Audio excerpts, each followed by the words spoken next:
अस्सलाम वालेकुम दोस्तों, अगर आपने आसान कारोबार कार्ड हासिल किया है तो ये वीडियो आपके लिए है। आज हम जानेंगे कि इस कार्ड की किस्त या इंस्टॉलमेंट कैसे आसानी से जमा की जा सकती है।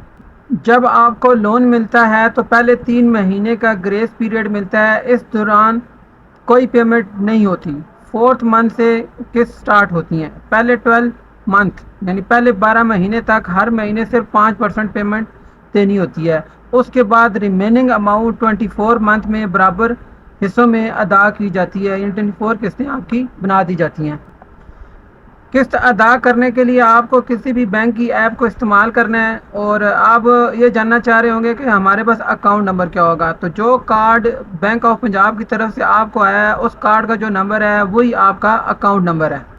पेमेंट का तरीका, पेमेंट करने के लिए आपने सबसे पहले अपना बैंक अकाउंट खोलना है। जैसे आपके सामने यहाँ पे इस टाइम मिज़ान बैंक हमने ओपन किया है। मिज़ान बैंक ओपन करने के बाद इसके बाद आपने इसके अंदर जाना है सेंड मनी के ऑप्शन पे।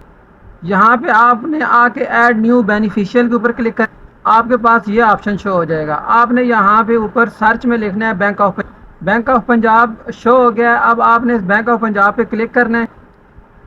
जब आप क्लिक करेंगे तो आपके पास ये ऑप्शन आ जाएगा। आपने इसको किसी भी निक नेम के साथ सेव कर देना है। इस केस के अंदर हमने इसको आसान कारोबार कार्ड के नाम से ही इसके अंदर सेव कर लिया है।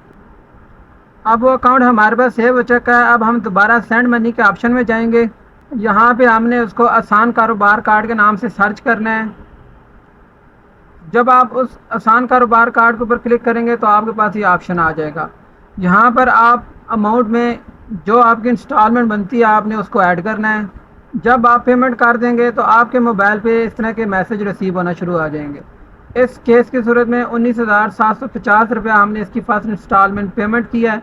टोटल इसका जो अप्रूव हुआ था ये तकरीबन 4 लाख रुपया अप्रूव हुआ था और फर्स्ट पेमेंट हमने इसकी पे कर दिया और इसका हमें मैसेज भी आ गया। इसको आप बैंक ऑफ पंजाब की ऐप के ऊपर लॉगिन करके भी हिस्ट्री चेक कर सकते हैं।